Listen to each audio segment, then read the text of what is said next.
We, Eye of the Tiger, Omar. What song do you come out on or come out to when you go to fight? Majority of the time, it's "Immigrant Song" by Led Zeppelin. Ah, see? Yeah. Oh man, I'm afraid to put that one on because they might YouTube is there's certain songs that they'll take your video down, and a lot of times it's the British bands. Oh wow. Yeah, but why Led Zeppelin "Immigrant Song," man? Just a song I grew up listening to. See, how old are you, dude? I'm 25. 25. Yeah. And I'm 59, bro. That's Led Zeppelin. That's my era. You know what I mean? Yeah. How did you get into... Más a mi papá. Jefito? Yeah, we would, like, on the way to the gym, on the way to go spar, we put Led Zeppelin, Sí. AC/DC, things like that. Yeah. This classic rock guy, tu jefe. Yeah. Your dad, he's been involved in boxing for many years, ¿verdad? Yeah, well, at first, because I started boxing at 8 years old, and when I started, he was truck driving. That's how he would, provide for the tournaments and things like that.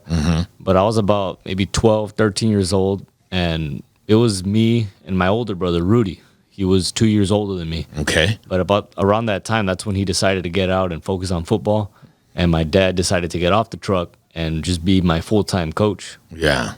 So then that's when we really began to grow, in the sport of boxing. Your dad's name is Rudy también, ¿verdad? Yeah, Rudy as well. Yeah. And does he have a boxing history when he was younger or anything like that? I mean, nothing competing. He was just a big fan. Okay. Like the opportunities and the things back then were obviously not like now, So he was just a big fan, him and his dad. How old is your jefe, bro? He's 50? No, not 50 yet. 40? Something? Like late 40s. Órale. 46. Todavía no le pega al tostón, Dad? Yeah, not yet. Yeah. But does he get involved in the Golden Gloves and all that stuff, right? He's part of that or no? Well, we did. Yeah, we did. But that's more of like the amateur boxing. And stuff like that. No, but dude, I love those. I love when they have the Golden Gloves and the amateur boxing and going and seeing the kids fight. Yeah. And it's just something really cool. You went through all that? Yeah, I had to, man. I had to. At first, but my first 10 amateur fights, I would lose. I would get knocked down. More of the attention was on my older brother, Rudy, Rudy the third, and I was just the guy on the side, Sí. Yeah, but Rudy was like all the attention and the pressure was on him, and we would go to all the tournaments, to Golden Gloves here. I mean, to the point where I would lose the Golden Gloves in Brownsville, where I was from. I was just not really made for the sport. Okay. We just stuck with it. We maintained the consistency, the discipline that was needed to just do anything. So my first 40, 50 fights, I was losing left and right. They were learning experiences, is what I call them. Yeah. And I hit 13, 14. Once my older brother decided to get out, my dad asked me, like, well, do you want to continue? And I said, yeah. I like, it's keeping me in shape, it's keeping me busy, most importantly. So I was like, I'll stick with it. And from then on, I guess it was just like a spark that lit inside of me, that I started winning. I started, I won the RGV Golden Gloves. I went to state. I won state, but instead of going to nationals, that's when I chose to get signed by Premier Boxing Champions at 19. And we did junior Olympics. I ended with 140 fights and like 30, 40 losses, so just tournaments left and right. Yeah. I was able to get signed at 19. The more you fight, the better it is, right? I mean, because, sparring can only get you so much, but when you actually compete, that's where the best training comes in, right? Especially Golden Gloves, man. I mean, a lot of Golden Gloves boxers made it to the top, man, and won some major belts, ¿verdad? Yeah, 100%. The Golden Gloves was a very prestigious tournament, but there was a lot more. There was a lot of national tournaments that USA Boxing began to open up for the youth, and we participated and won a couple of those. And I feel like all that experience is what got me to that contract at 19 years old. Yeah. And then there's other boxers that go into the Olympics and all that kind of stuff. Yeah. What boxer is the boxer that you admire the most, man? Like, right, either a classic or new boxers or, some of the current ones? Yeah, it was always Manny Pacquiao. Manny Pacquiao? Yeah, he was real humble. All the things he did for, his country, for all the people, and most importantly, he kept God first. So Yeah. And he had some pretty damn good fights, man. Yeah, I used to love watching like Gotti and Ward. Did you ever watch those fights, man? Classic ones, yeah. They fought like 4 times, bro, and everyone was a war, right? Absolutely. Y también pues Pacquiao con Barrera and then Morales, Eric Morales. Yeah. Seems like the Mexican boxers, man, they have a lot of heart, man. Se avientan, ¿verdad? Salvador Sanchez back in the day. Absolutely. How far do you go back with your boxing knowledge as far as boxers from another era? Do you get into any old school boxers? My favorite boxer at one point was Roy Jones Jr. Okay. Yeah, Roy Jones my dad would throw cookouts and things like that, and my brothers and I would just watch how he was dancing and stuff like that. So we got a lot of our style from him. Mm-hmm. Yeah. He became a good analyst too, man. Yeah. Where did you go to school there in Brownsville, bro? I went to Hudson Elementary, Oliveira Middle School, Hannah High School, and then I did 3 semesters at TSC. Orale. What were you studying at TSC? I was doing nutrition. Okay. Nutrition and dietetics and business and management. What do you do besides boxing?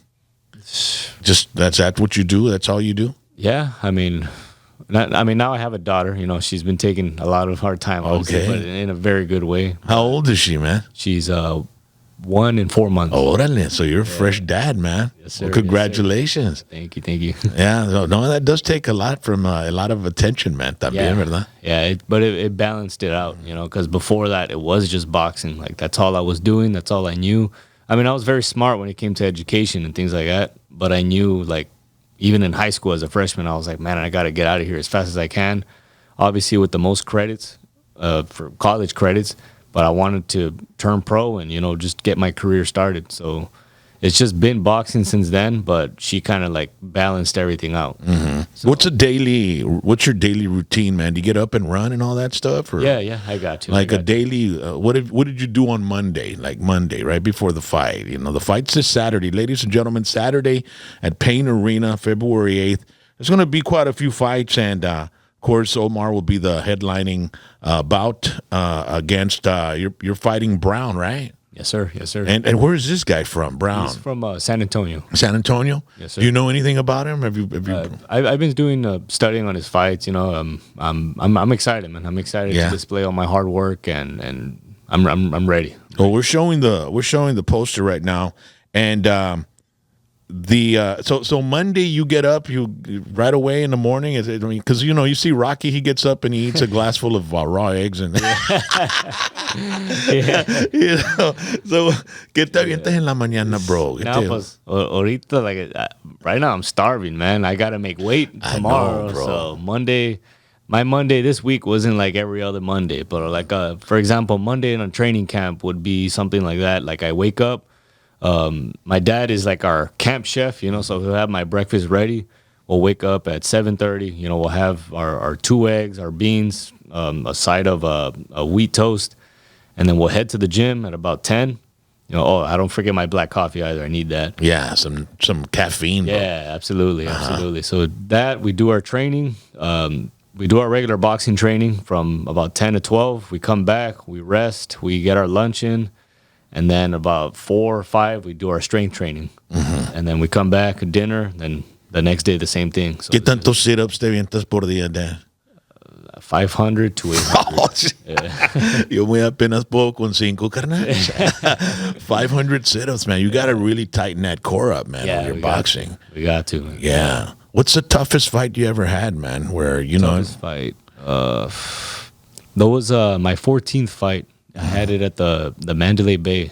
It was against Ryan Carl from Houston, Texas. Mm-hmm. And I had known him. I had seen him growing up in the amateurs. He was just like maybe 6-7 years older than me. So I saw him, already 18, 19 years old. He was making some noise, and then they offered me this fight, for the WBC international title. Mm-hmm. And I was like, yeah, I'll take it. Let's do it. But the thing with him was that he decided to come in like 6 pounds overweight, trying to take advantage of, I guess that I'm younger than him. I have less experience. Mm-hmm. And you could see in the fight, the fight was going from round 1 to 3. I was tearing him up, but then at the later rounds, this is a 10-round fight. In the later rounds, you could see that his weight was like, it was hard for me, because I didn't understand. I was like, man, this guy, it's hard. But I was able to get the majority decision win, and I feel like that was my toughest fight. Yeah. How long does it take you to recover from a fight, man? I mean, sometimes I see these boxers take so many gut punches, kidney punches, and then, like they get into the face and as well. Yeah. And I wonder, like, man, the next day you got to get up in pain, no? I mean, the next 3-4 days. Yeah. It's like soreness from everywhere. Your head, your ribs. Tender. Yeah. Being tender. Absolutely. Yeah. Yeah, man. But I'll take a week off of doing nothing, just spending time with my family. And eating.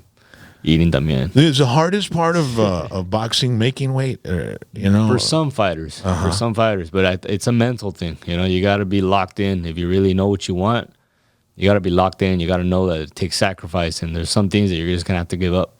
Because it's interesting. Like if you're fighting, at what weight do you fight? 140. At 140, yeah. It can't be 142. It can't be 138. It's got to be 140.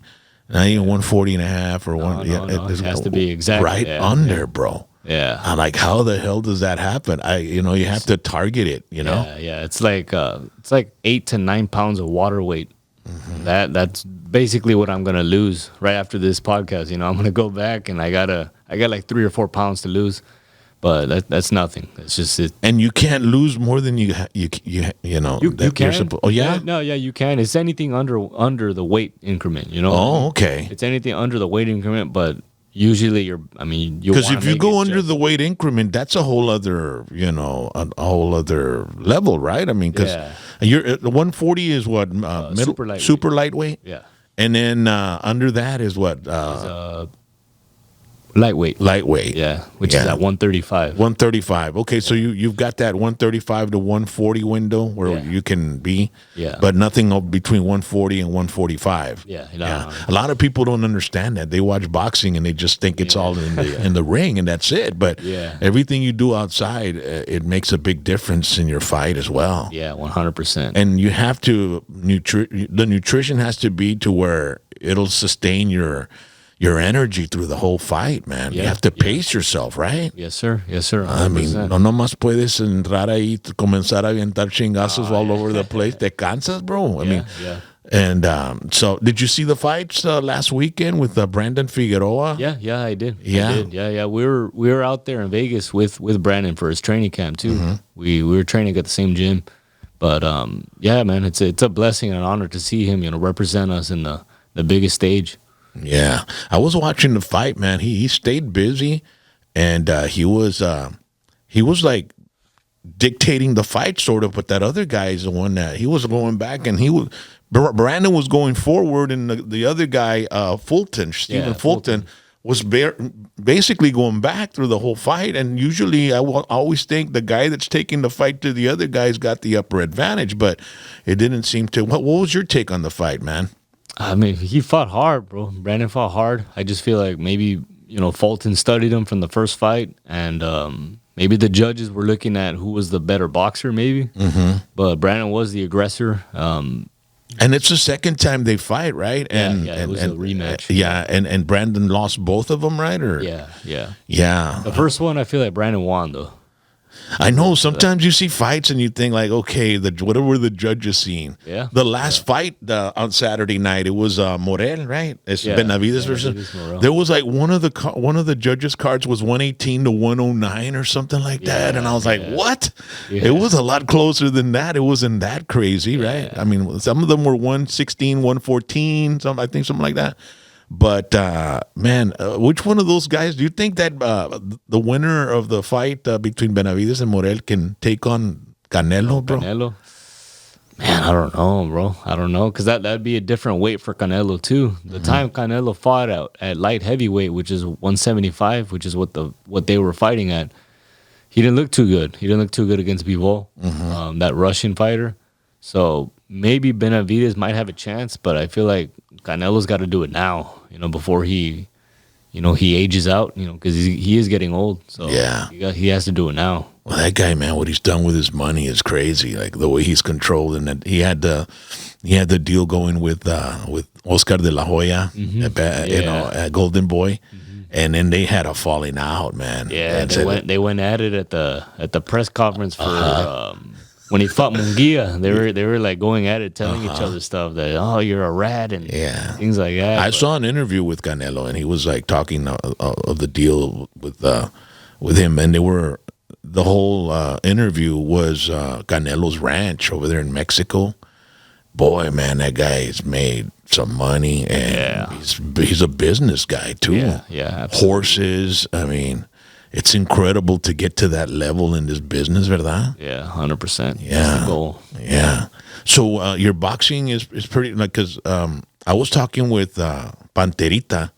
And they did pretty well, man, with the money. They bought real estate and stuff like that. Yeah. How's it going with you, bro? Or, I mean, it's going really good. See? Yeah. Are you able to, sustain your family and all that with what you're doing? Yeah, absolutely. I was in 2022. I was able to get my own house, and we were able to have 2 cars, and it's been going good. But right now I'm barely starting my career. I'm barely starting.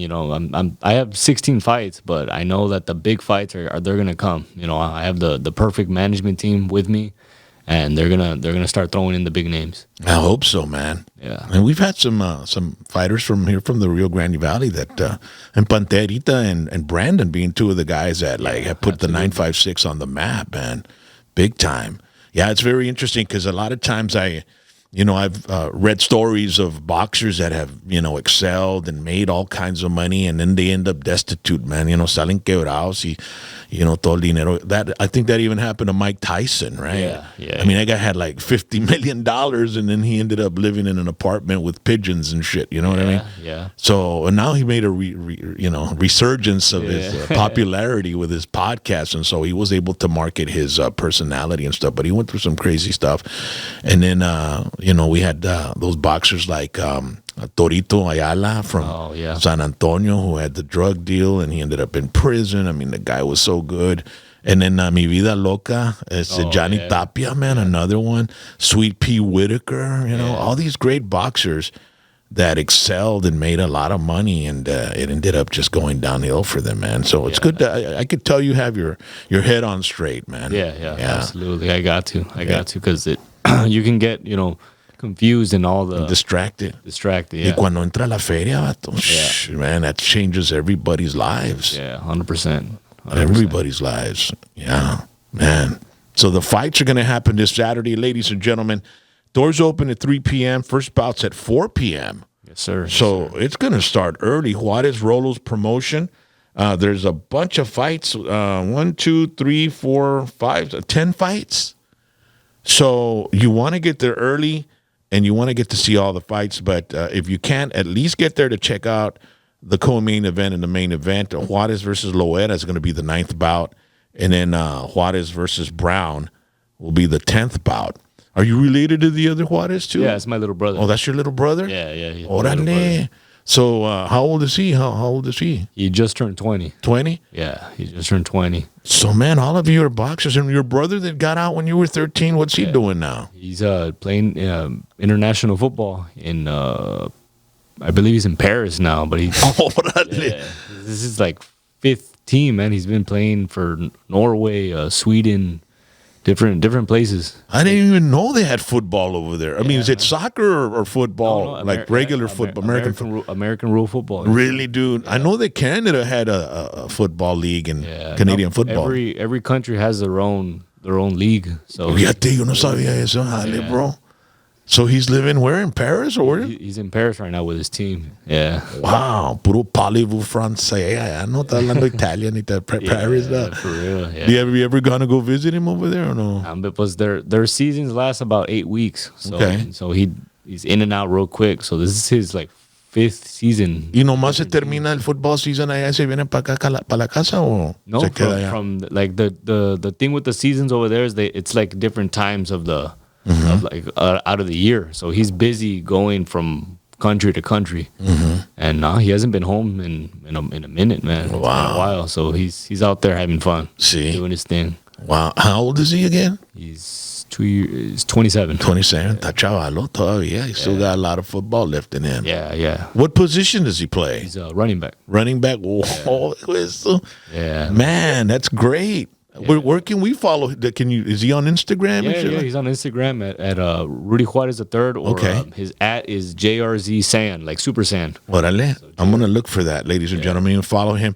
And what's your Instagram? What's your social media? At I am Omar Juarez on Facebook, Instagram, TikTok, Twitter. Yeah. And what do you do on your Instagram? You show some of your... just update everybody, update everyone about what I'm doing, and my in and out of the ring as well. Just update everybody. Yeah. So, what was the name of that boxer, bro? That he fought. Everybody thought he was going crazy, man. What's his name? Ryan Garcia. Have you heard of Ryan Garcia? Yeah. Yeah, Ryan Garcia, bro.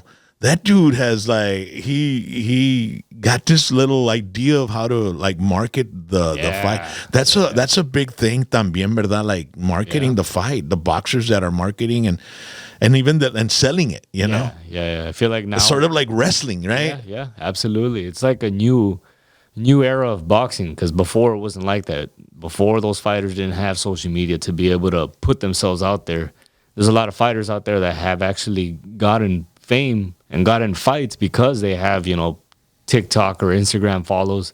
There's even like a league that is specifically for social media, like influencers that fight each other. Pues también like Jake Paul and all these people. They're making noise, man. They're bringing in viewers. So it's good for boxing, but at the same time, like, you're gonna get a lot of crazy stuff, man. Well, the boxing purists, they hate it, right? Yeah, they hate it. They hate it. I mean, and it's just entertainment. That's what it is. Like when Jake Paul, right, is his name? Yeah. He fought Mike Tyson. Yeah. And it was on Netflix, and it was like, it broke Netflix, dude. There was like 50 million people watching it. Yeah, man. And where I was watching it, estaba chinga buffering, but I'll watch the replay, you know what I mean? Yeah. But man, I mean, right there and then, and then other companies like the WWE said, we want to get into Netflix too, because when you're in a network, you're only seen in the country, but when you're on Netflix, they see you all over the world and stuff like that. Absolutely. But and then there's these boxing streaming sites también, ¿verdad? And but you're ready for the fight on Saturday night, bro. I'm pumped, man. I'm ready. I did a hard 6-week training camp in Vegas and got the best work, so I'm ready, man. How was your sparring? Who were you sparring with, man? It was good, man. It was good. We get world-class level out there, fighting contenders, world champions, things like that. You have to, right? Yeah, you have to, man. The sparring is very important for training for a boxing event, right? Yeah, 100%, bro. 100%. Yeah. And do you watch film of the fighter that you're fighting? And yeah, I have to, man. I have to. You watch their strengths, their weaknesses, but most importantly, you'll get a different fighter that you get on fight night. But I just, I'm ready for whatever he brings to the table. What did you see in this guy that you're going to fight, Brown, man, from San Antonio? He's a slick fighter, man. He's a slick fighter. He has speed. Any fighter's dangerous, man. I don't underestimate anybody. But as soon as you do that, you can consume yourself. So what seems to be his strength that you might need to watch out for? He has pretty long arms, man. Okay, so there's reach. There's some reach that I gotta kind of take away. Just be smart, fight aggressive, but smart. You think you'll knock him out? If it comes, man, it comes. You don't do any predictions or anything like that. Like, I'm gonna knock him out in the 4th round or anything like that. I mean, because when you do stuff like that, people anticipate it. I want to go to watch to see if he does that. You know what I mean? It sells a fight. That's true. So, what round are you gonna knock him out on, bro? third or fourth, man. Orale, third or fourth round. Yeah, third or fourth round. Orale. First and second, I'm gonna feel him out, and third and fourth, if he's still there. Sorry, but I'm going for the knockout, man. Absolutely. Ladies and gentlemen, it's happening Saturday, February 8th, 2025, Pain Arena. Get your tickets at painarena.com. There's 10 fight starts. Doors open at 3, first bouts at 4 p.m. So, boy, man, there's going to be plenty of great fighting, and you get to start early. Garcia versus Castro is the second bout. Martinez Robledo, first bout. Ramos Foreman is the third bout. Centeno and Aguirre, fourth bout. Mercado and Dufresne is a fifth bout, and then you got Infante and Fuentes is a sixth bout. Garza Guevara, seventh bout. Rosales Gomez, eighth bout. Rodriguez Rangel, 11th bout. Martinez Mejia, 12th bout. Segundo Martinez, 13th bout. And the 9th and 10th are the big ones, Juarez versus Loera and Juarez versus Brown. So there's going to be a lot of boxing. People are going to get their money's worth for sure. Oh, 100%. Every time, for Juarez Rolos Promotions, we don't just, we do it, like you said, entertainment. We want to entertain the crowd. We think about the people. So it's not just boxing. We're going to have Raymond Horta, a comedian there. Vamos camarada Raymond on that. He's going to be there. We're going to have two special guests, Teofimo Lopez, Mario Barrios as well, both world champions. And we're going to have bandas, music playing. We try to entertain the crowd so that way they get exactly their money's worth, not just with entertaining fights, but just being entertained the whole night. Yeah, the last fights, ladies and gentlemen, had about 4,000 people. So it's going to be packed. And like I said, you get there early and you get to see all the fights. They should be a bunch of great fights as well. And, of course, card is subject to change. De repente uno llega muy pesado o algo así, ¿verdad? So stuff can happen. But so far, there's 13th, what is it, 9, 10, there's like 15 bouts. Yeah. There's 15 fights, ladies and gentlemen.